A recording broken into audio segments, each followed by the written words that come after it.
Okay, so girlies, if you're asking the guys you're dating what their birth time is, it has to be accurate because it needs to be within their exact 2 hours to get the Yes. right rising.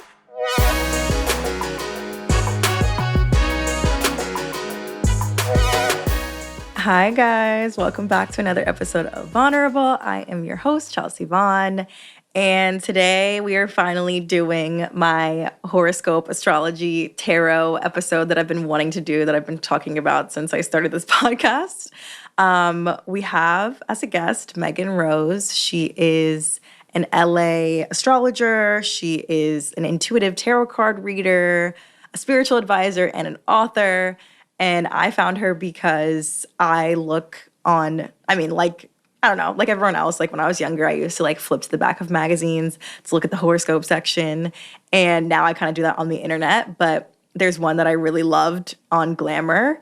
And it's kind of a combination between tarot and horoscope. So it's called the Taroscopes. And they come out once a month to tell you what's going to happen or what your month's going to look like. And these are my favorite ones. And Meghan happened to be the author. So I reached out to her and got her on the pod. So we really talked about kind of like, I know everyone's not as into horoscopes or like might not know the research as much as I do, but we talked about romantic compatibility. We talked about your big three. We talked about your entire birth chart. And we talked about the houses. I don't know if you guys know this much detail, but I feel like it would be a good idea if you even have CoStar or if you have Pattern or if you can just look it up like your birth chart and have it up while you listen to this episode. I feel like that'd be helpful for you because then you could be like, okay, mine's here and this is what happens to me. Oh, we talked about Saturn returns too because mine just ended and Megan's is just starting. So it's a very informative episode. I personally found it really interesting. I also made her give me a little tarot card reading at the end. You guys probably don't care about that, but that was just for me, so I don't care. But it was great. She was wonderful. And if anyone of you is into astrology like I am, you're going to love, love, love the episode. So here is Meghan. Okay, today on the podcast, we have Meghan Rose.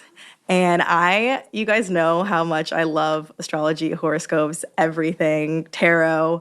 So I've been so excited to do an episode like this for so long. So Meghan, welcome to Vulnerable. Hi, Chelsea. Thank you so much for having me. Of course. Thank you for being my first, I'm sure, of many astrologists on this podcast. So I kind of just wanted to start out with, since people might not know you, like where you're from, how old you are, and what your sign is. Absolutely. So, my name is Meghan Rose. I am a 28-year-old astrologer. I live in Los Angeles. And I also write the monthly tarot horoscopes for Glamour magazine. And you're a Virgo, right? I am a Virgo. Oh my goodness. That's like the first thing that I'm overlooking is exactly why I'm here. Yes, I am a Virgo. Yes, we love Virgos on this podcast for sure. So just kind of quickly, I kind of wanted to know how you got started in the field and kind of maybe just a little quick overview for people who may not know exactly what it is that you do. Yeah, absolutely. So I had a very traditional work path for the first, more than half of my life. I was a 4.0 student, put myself through college. I was on track to be essentially like a corner office CEO. I was working in private investments and had a career in finance for 7 years before I just made an entire 180 shift and was like, I'm not happy.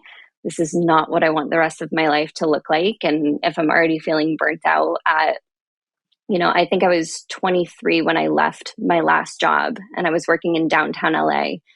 And I remember getting into my car after a 10-hour shift and seeing on my GPS that it was going to take me 2 hours and 5 minutes to get home. And it was that 5 minutes that set it over from more than half of a day being spent on this job that I absolutely hated. And I wrote my resignation email in the car. And for anybody that's been to LA, you know that that's, of course, still illegal, but very much plausible, like just bumper to bumper traffic. Yeah. And I typed out the most eloquent email to my boss at the time. And I was like, I don't want to work this job anymore. And the cutthroat nature of finance, she was like, we don't want you to come back in. Like, we don't need your 2 weeks.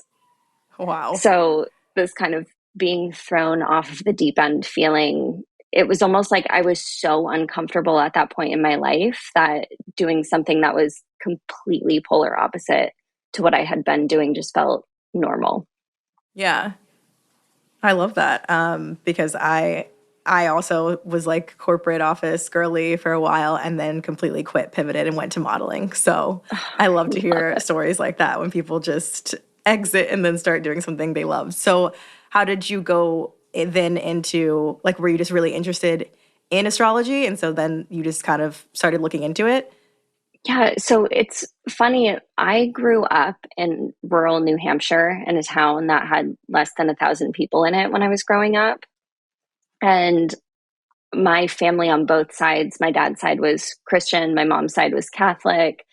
And it wasn't a normal exposed thing to believe Mm, in astrology or spirituality or anything outside of more of a traditional religious path. But my mom was always so encouraging. Just anything that I was interested in, she was like, let's go give some time to it. So I remember we would take family vacations and we would go to the boardwalks in Maine. And I would be like, all I want to do is go and get my palms read or go get my cards read or, go see a psychic. And she was always so encouraging of it. She'd be like, yeah, let's go do it. So this little seed got planted very early on in my life. But at the point that I was leaving my job, I had been self studying astrology and watching religiously these tarot card readings on YouTube, which I don't know if you ever went down that rabbit hole, but I was I just like, have. yeah, Yeah, I'm I sure have. most of us have. Like, it's like you look up tarot or like, what's my zodiac sign one time, and then it's like, Virgo, this is what February looks like for you every time you go on any website. So I got sucked down that rabbit hole, really resonated with this one guy, and ended up reaching out to him. And I was like, is there any way that I can have a private reading? We get on the phone and do that. And he was noticing how much I was reacting to these cards before he was even telling me what the message was. And he was like, do you Mm, know how to read? And I was like, oh, I've been watching your videos. And he was like, I would love for you to read my cards the next time we get on the phone. And it was just that like blind belief that this guy had in me, my mentor.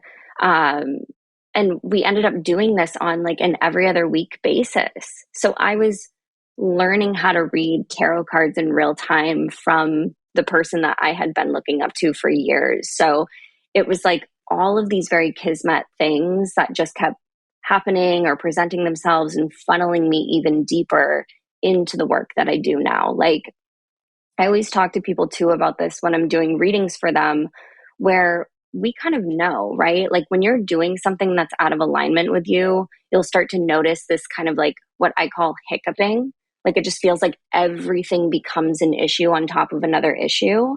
But when you're doing stuff that's really aligned with your path, it's almost like the universe just makes the next step available to you and makes it really easy to take that next step. So that was kind of my experience. Like I left my corporate job, walked down Ventura Boulevard, found a meditation studio, walked in. I was like, I need to work here. They were like, perfect. We have a job at the front desk making California minimum wage. And at yeah. that point, I was just like, that's going to put me in the environment that I need to be in. But it was just one after the other to lead me to where I'm at. Yeah, meant to be, I guess. That's so funny that like this guy that you're watching on YouTube ended up turning into your mentor. I love that. Yeah, And I literally read your horoscopes on Glamour every month, and that's how you ended up on my podcast. So it's I perfect. love it. So what's kind of like I do a segment called What's Going On, and we usually talk about celebrity pop culture. So like what's going on in the astrological world right now? Like what's happening with the planets, the transits? I know there was just a Virgo new moon. I know that something's happening with Saturn, but fill us in. Oh, yeah. So your chart is a perfect example, actually, of all of these transits because you have a lot of them natally, or the ones that were there when you were born, that are being affected by the current astrological transits. So the first one that we were talking about is Saturn transitioning out of Aquarius into Pisces. So that whole generation, your 2.5 year mark generation that was born with Saturn in Aquarius, was just going through that transition. So you were having your Saturn return. So whenever we have your natal planets return in the current astrology, that's called a return. So every year on your birthday, it's a solar return. And every 27 to 30 years, you're having your Saturn return. So Saturn is the planet of karma. It's the planet of dedication. It's called in astrology like the daddy energy. So it's very much the taskmaster, it's the rule maker. This is where we kind of get a check-in point to say, have I been utilizing all of the lessons that I've been learning? Have I been heeding the warnings that the universe has been giving me? And if not, this time, even if you feel that kind of karmic pressure cooker happening, it's not to punish you, but it's to bring you back on track with the things that you are meant to be doing in this lifetime. It's meant to bring you back into alignment with your purpose so you can move forward, not only give back to yourself in the ways that you're meant to, but really to the world. So Aquarius is also the sign of technology, humanitarianism, and kind of global connection. So as we had this Saturn in Aquarius transit for the last 2.5 years, think about what happened over the last 2.5 years. We were all in shutdown. We were all moving our businesses over to these more tech heavy remote experiences. We were also dealing with a lot of communication on global scales, people taking action with technology and healthcare in kind of mass produced ways. And what it did for people who had that placement natally was bring them into the spaces where they could express their thoughts and opinions on more mass scales. They could utilize technology and social media for the betterment of society. It was really a powerful time, especially for people with that natal Saturn in Aquarius placement, but also anybody who had Aquarius, Scorpio, Taurus, and Leo placements, because those are all under the same modality. Those are all fixed signs. So they were having their placements in those 4 fixed signs affected very heavily by Saturn in Aquarius. Now we're transitioning into Saturn in Pisces. And this is actually my natal placement. So I'm curious to hear how your Saturn return was, maybe get some insight. Yeah. But people with Virgo, Pisces, Gemini, and Sagittarius placements, which you actually have a lot of in your chart, are going to be affected over the next almost 3 years. Because the way that the outer planets move, will have periods of retrograde and periods of station direct movement with Saturn. But ultimately, over the next 2.5, 3 years, we're going to notice that those mutable energies, Pisces, Virgo, Gemini, and Sagittarius, are really heavily affected by Saturn transitioning into Pisces. No, I just finished my Saturn return and now I'm going to be even heavily affected by more stuff. So everyone that was born like 1994-ish to 1992-ish, you're saying just finished their Saturn return. Yeah. So Okay. the dates are a little bit off kiltered because, again, even back then, the planet Saturn was going through retrograde and direct periods. So you'll notice that too, that some people that were born during that time don't have Saturn in Aquarius because of the shift. So I always recommend people either to work with a professional astrologer or to look up their chart so they're not just thinking that their placements are something by dates, because the dates are a little bit wonky in astrology. Got it. So, just for reference for you guys, the past 2.5 years completely changed my life. During 2020. Yeah. 2020 is when I applied for The Bachelor. And then 2021 is when it aired. And then I went on a bunch of other shows. And then social media following came and then started this podcast. So, literally, everything that you just said about what can happen during the Saturn return happened to me in the past 2.5 years.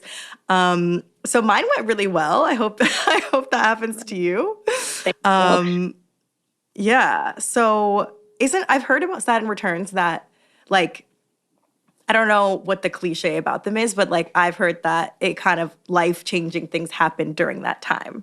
Is Mhm. that how do you feel about that statement?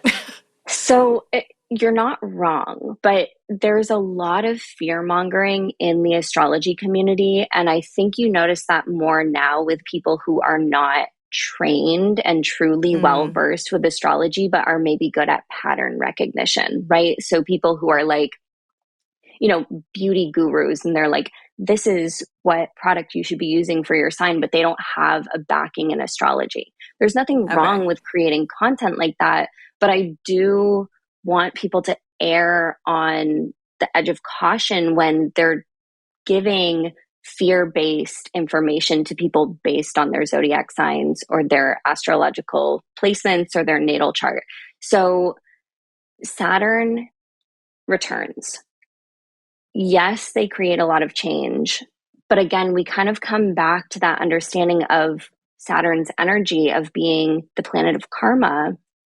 And a lot of people think of karma as really negatively charged, like, oh, you're going to get your karma. But for people who have been treating each other kindly and treating each other the way that that other person wants, and, giving time to the ways that they authentically are and showing up authentically, they're not going to be hit with the same gavel of people who have been out of alignment, been treating people poorly, been doing things that they thought that they could get away with.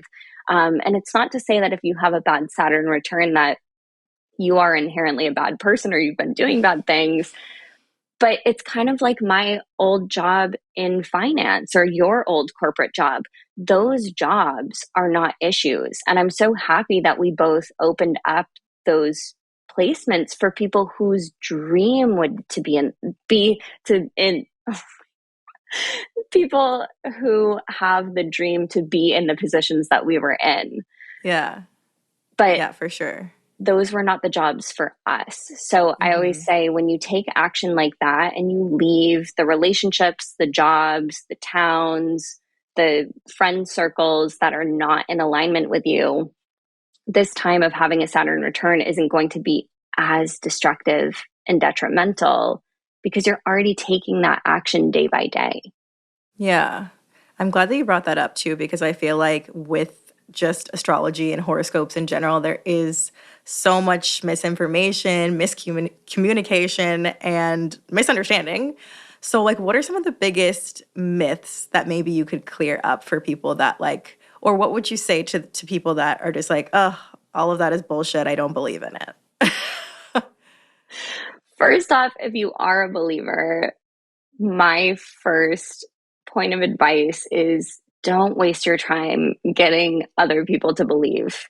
Don't Mm, waste your time trying to convince other people that the things that you believe in are the things that other people should believe in. When we do that, we're stepping away from oneness. Like, I love the fact that we live on this planet and everybody's allowed to have different thoughts and opinions. Obviously, hate filled thoughts and divisive thoughts are not the type of thoughts and beliefs that I want to encourage people on, but astrology as a concept, like, let that be your own spiritual practice. Let that be a beautiful thing that you get to use as a vehicle to bring you closer to your spirit and yourself and your higher self.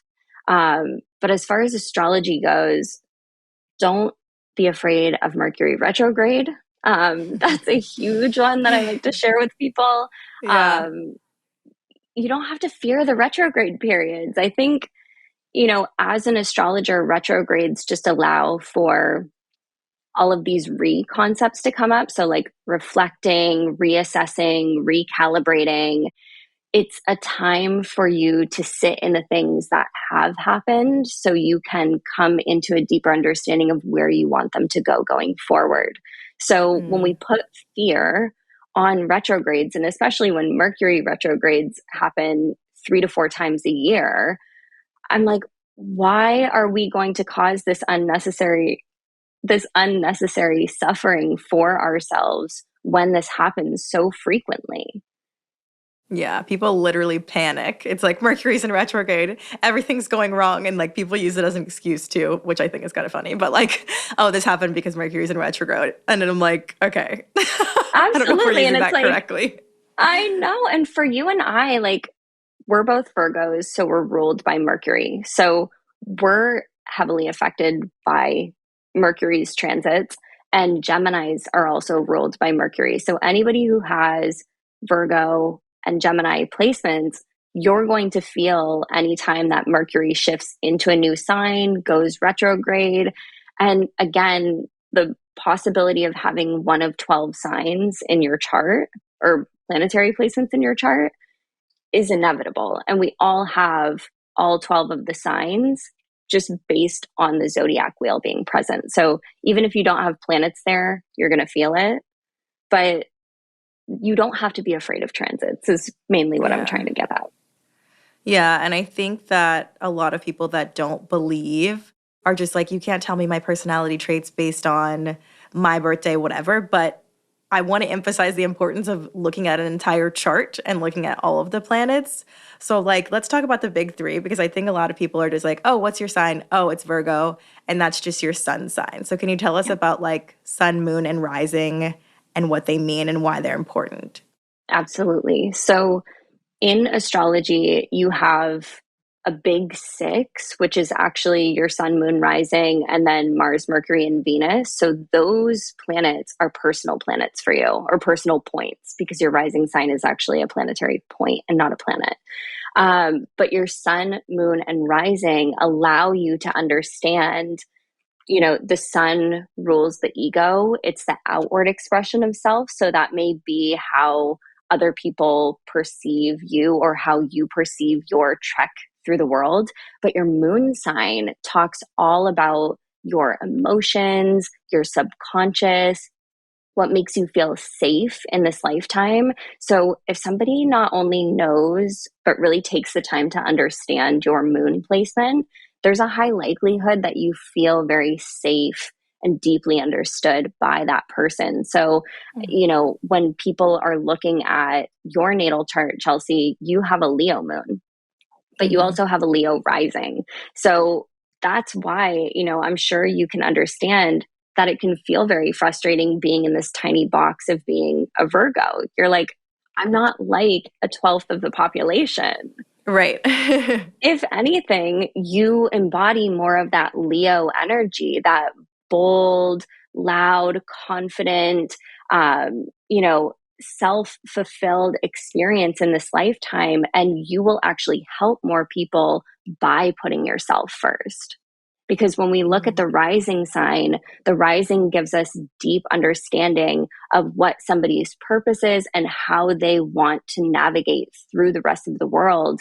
Your rising sign is, like I mentioned, it's a planetary point. It's where the horizon was rising at the time that you were born, and it actually changes every 2 hours. So the likelihood of your rising sign being in a certain sign is the most rare of your Mhm. chart. So it's oftentimes the most um, accurate or depictive placement that somebody has in their big three of their personality. I'm not Oh, sure if cool. you've done this or like met somebody and then looked at their chart, but I find Oh, more yeah. oftentimes than not that I'm guessing somebody's rising sign. They're like, oh no, I'm not a Pisces. And then I'm like, oh, can I read your chart? And they're like, whatever sun sign. And then, of course, they see that they're a Pisces rising. And it's Yeah. like, that's the energy that people see first off before they get to know any other part of you. Yeah. Okay. So, girlies, if you're asking the guys you're dating what their birth time is, it has to be accurate because it needs to be within their exact 2 hours to get the Yes. right rising. I've heard that your rising sign, like as you age, your rising sign becomes more maybe prominent or important. Is that true? Absolutely. When we think even about the psychological progression of human beings, when we're born, we relate heavily to our ego, right? It's all about feed me, change me, hold me. It's all about me, me, me. These are my needs. So the sun being the ruler of the ego, of course, that's going to be really prevalent when you're younger. But that rising sign, again, it's almost like learning how to do archery, and your precision over time becomes so much more on point because of the practice, because of your ability to hone in and get more dead on with who you are and how you want to walk through the world over time. Got it. That's so interesting. So you were talking about the moon sign ruling our emotions. So do you think that it's more important for romantic compatibility if someone's compatible with your moon sign versus your sun sign? Personally, yes. Anytime that I've done synastry charts or compatibility charts for couples, and I see that there is really challenging aspects between the partners and their moon signs.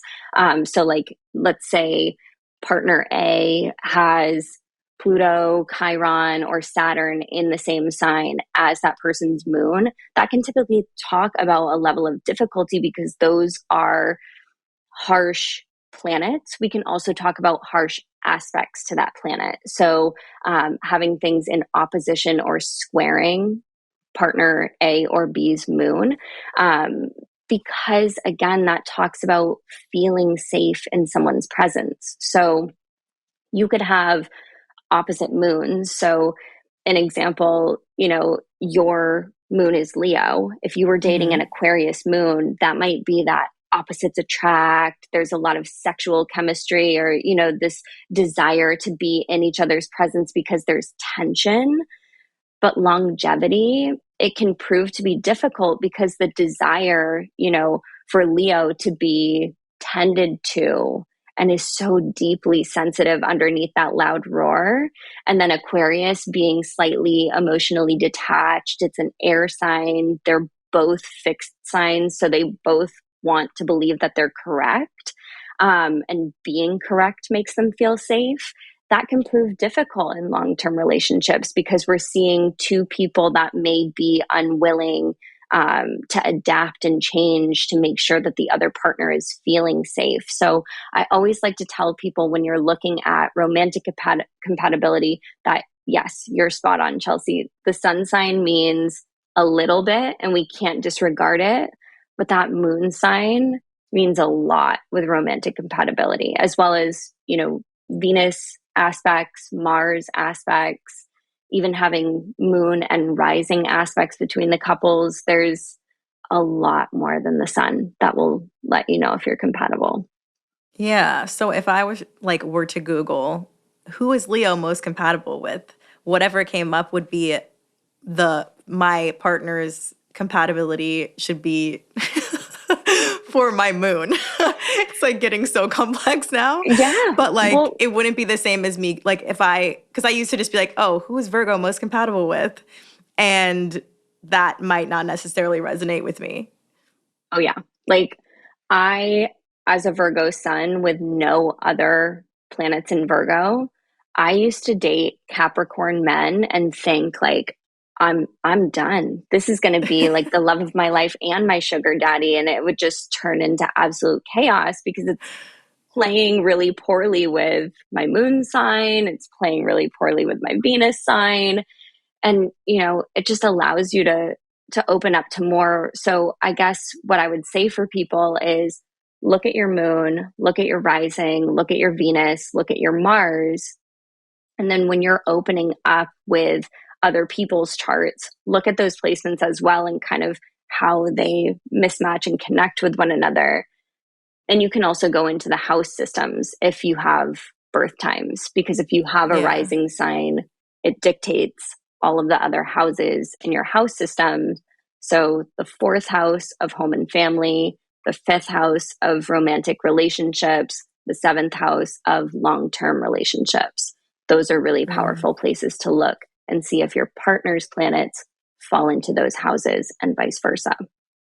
got it. Yeah, I think my Venus is in Virgo also. I'm like, let me look. But It is. yeah. Yeah, so I don't know how that changes things, but I know Venus is the love planet. Um, let's take a quick break and then we'll come back and I'll ask you about, well, we'll do a special edition of Tell It Like It Is. Okay, I want to kind of get into romance a little bit more because I know that's what a lot of people are very interested in. So, can we talk about compatibility as far as elements go? Because if you guys don't know, there's four elements: water, fire, earth, and what am I forgetting? Air. Air. Yeah. Air. So can you tell us about compatibility with that at all? Yeah, absolutely. So between the four elements, there is a deep understanding between the signs that share the same element. So, kind of like we were talking about earlier, Virgo is an earth sign, and it's also in that same earth element with Capricorn and Taurus. So, these signs may find that there's this level of speaking the same language or coming from the same soul cloth as one another because they have similar foundational experiences. They want a sense of stability, they want a sense of groundedness, they want to build a lifelong and generational kind of name for themselves and their family or their loved ones. And then we get into these other elements who also really understand themselves. So, water signs are going to be Cancer, Pisces, and Scorpio. And as much as they show up differently, and they have their own personality traits, their own desires, something that is very similar between all of them is this desire to go deep with the people that they love. The one caveat with that is that they need to feel a sense of trust and emotional intimacy from the people that they're connecting with. So it may not be as flippant or easy to get them to open up as it might be for an air sign. And air signs are all about communication. They like to be the life of the party. They like to connect with as many people as they can. But that can sometimes take them away from quality or depth within the relationships that they have. It's not to say that that's a bad thing, but their main focus in this lifetime is mental stimulation and an allowance of their ideas to flow and be able to share ideologies with as many people as they can.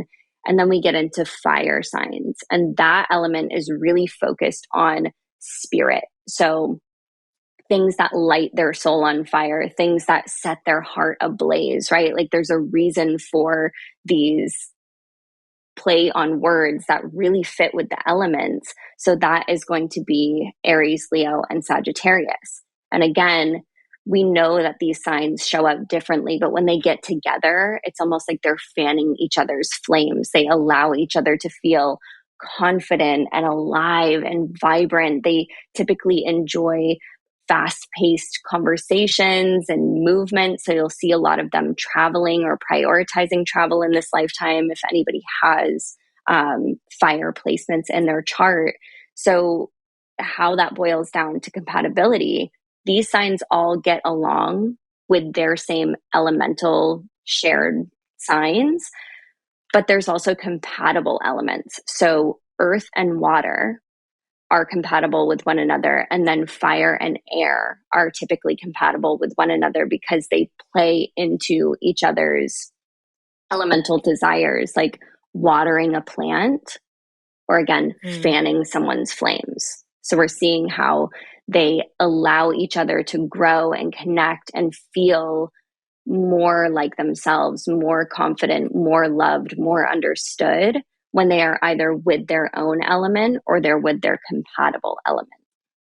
Yeah, I love the way that you put that too. It was nice to just like paint a vivid picture.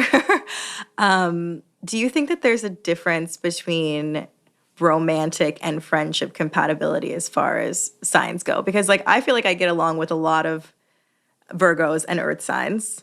Mhm. I think I just feel comfortable around them, like you kind of just said. But if I were to date a Taurus or a Capricorn, I don't know if that would work out. Hmm. Yeah. And I mean, there is definitely a differentiation between friendship compatibility and love compatibility.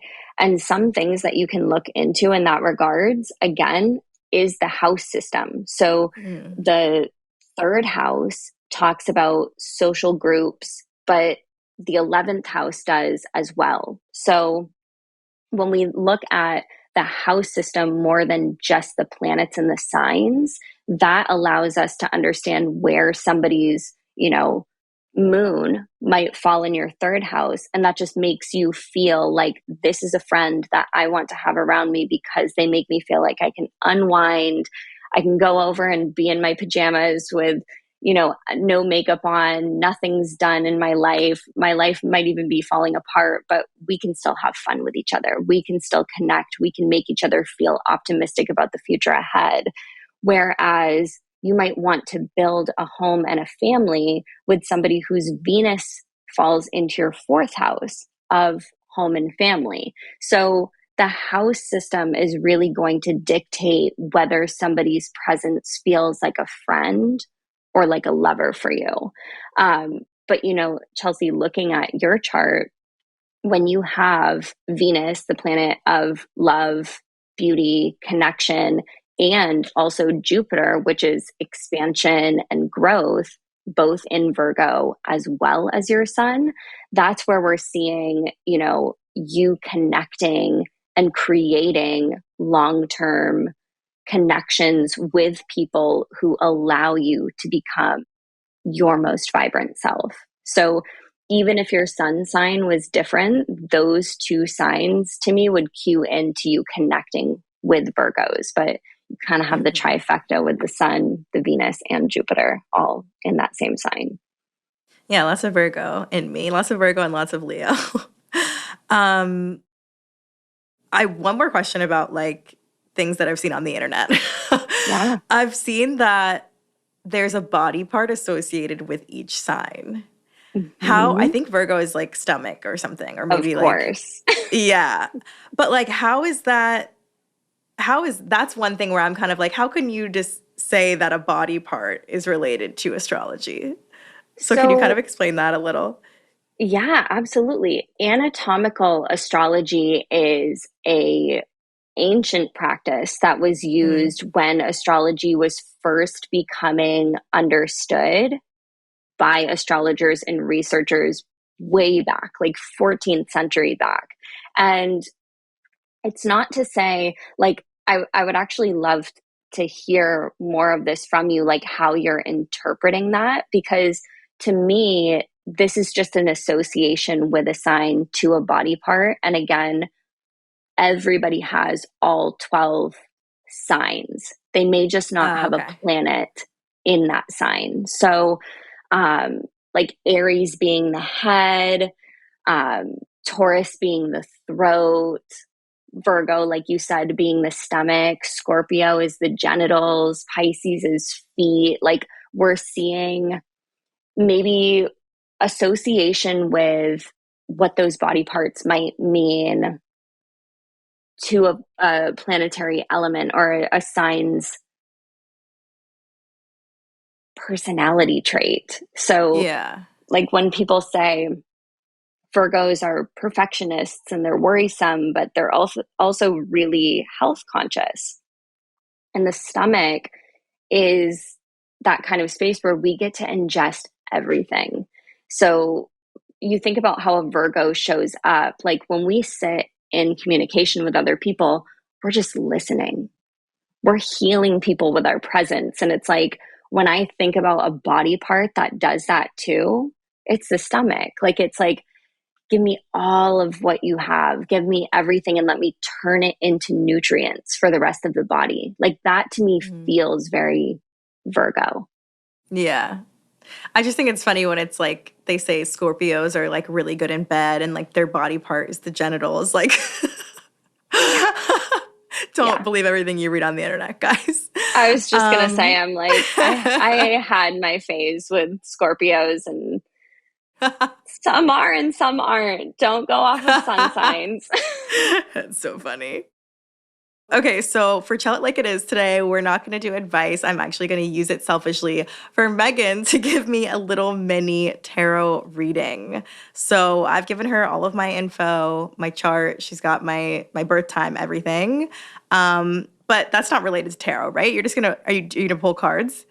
Yeah, so I Okay, actually amazing. have a new deck called The Trickster's Journey by a Singaporean artist called named Jia Sung, and it has quickly become one of my favorite decks. So I'm very, very curious to kind of see what's coming out. Can I ask you, because tarot and astrology are sister sciences, like they use elements, they use astrological association, um, but tarot is slightly different. So as we make this pivot, I know we went over some of the things in your chart, but is there anything going on in your life that you want us to focus on? Anything that you need clarity, or do you just want the cards to speak? Hmm. I mean, I always love to hear about like romantic relationships. Perfect. But So like if you tell, see anything for career also let me know.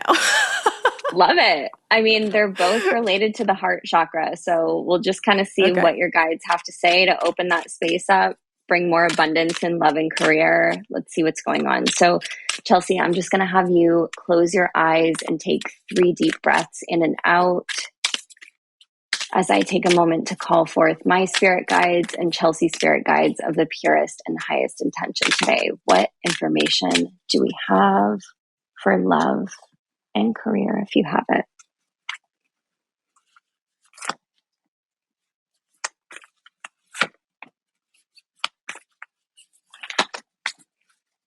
Okay.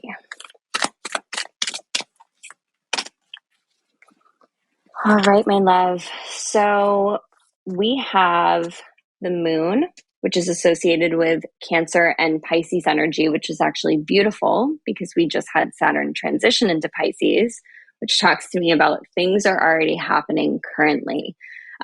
We have the Seven of Coins, Earth sign energy. So your Virgo energy is here, but that talks about investing and long term longevity. We have the Four of Wands, fire sign energy, Aries, Leo, and Sagittarius. And we have the Ten of Swords, air sign energy, Gemini, Libra, or Aquarius.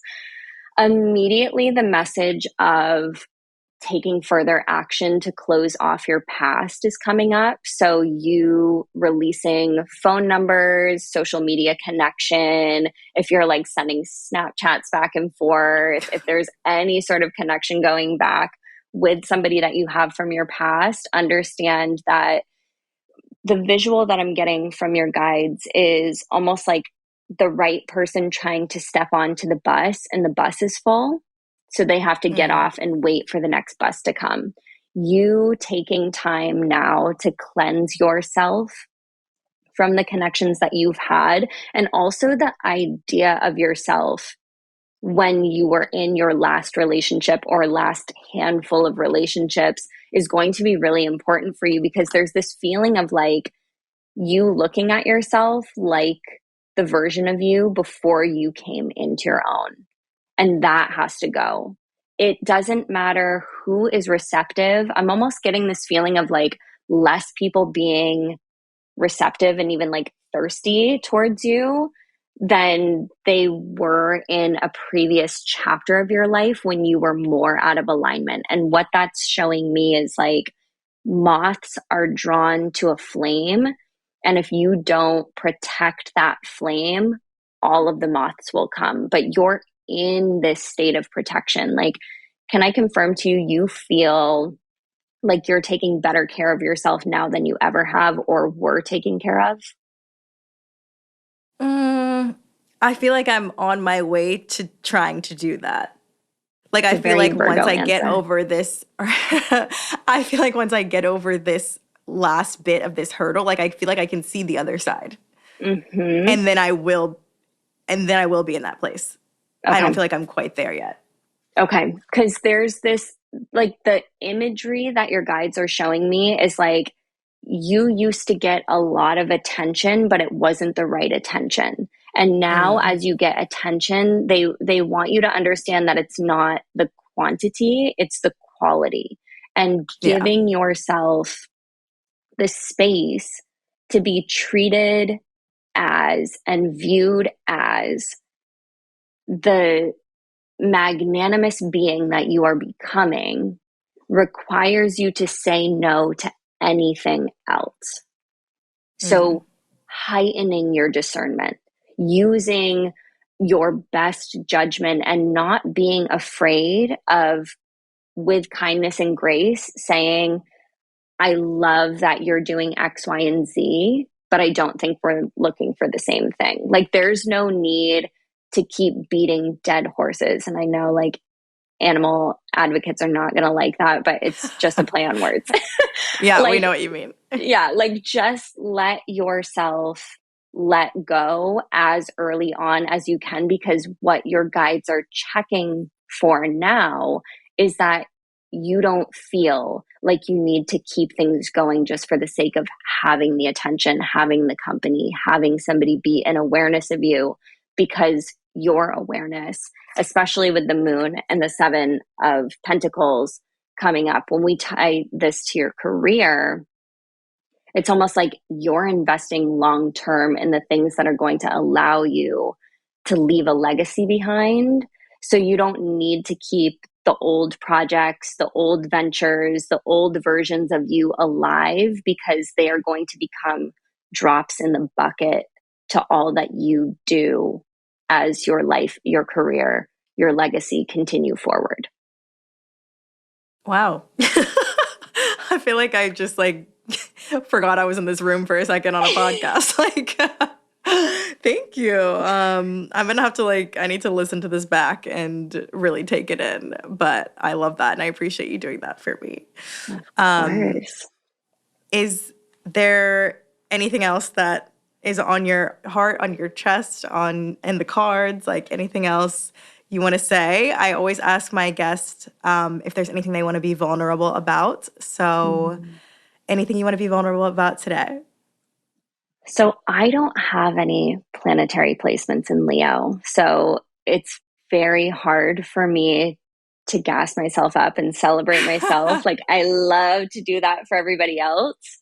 But I'm actually in the process now of releasing a self guided journal that gives people the same sense of enlightenment and alignment that my sessions do. So I will be releasing that in the upcoming months. So I hope everybody can keep a lookout for that. Um, yeah, I'm just excited. I think, if Yeah. anything, I want to be vulnerable about celebrating myself and connecting and opening up my heart to connect with other people that make me feel confident and celebrated too. That's really the chapter of my life that I'm in right now. Yeah, that's amazing.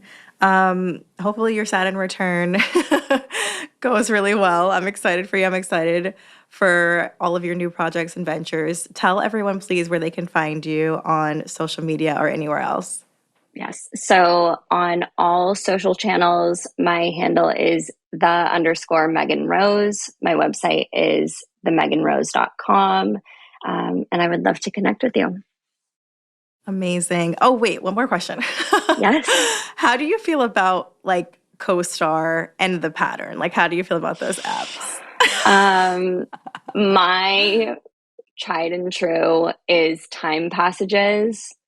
Huh. I'm not in the space to celebrate any other apps at this time. Okay, I've heard everything that you need to say in that But sentence. That's so listen, funny. if they are looking for an astrological consultant that can let them know what the people are saying and Yeah. they're willing to implement that information, please reach out to me. I just let you guys know where you can find me. Yes. And you guys can also check on Glamour. That's where I found her every month with her tarot scopes. Thank you so, so much, Megan. It was amazing having you here. This was the best. And for everyone else, you guys can find me at Chelsea Vaughn on Instagram, at Chelsea Vaughn _ on TikTok, and you can watch us at Vulnerable Pod on YouTube. But thank you for listening, and we'll see you guys next time.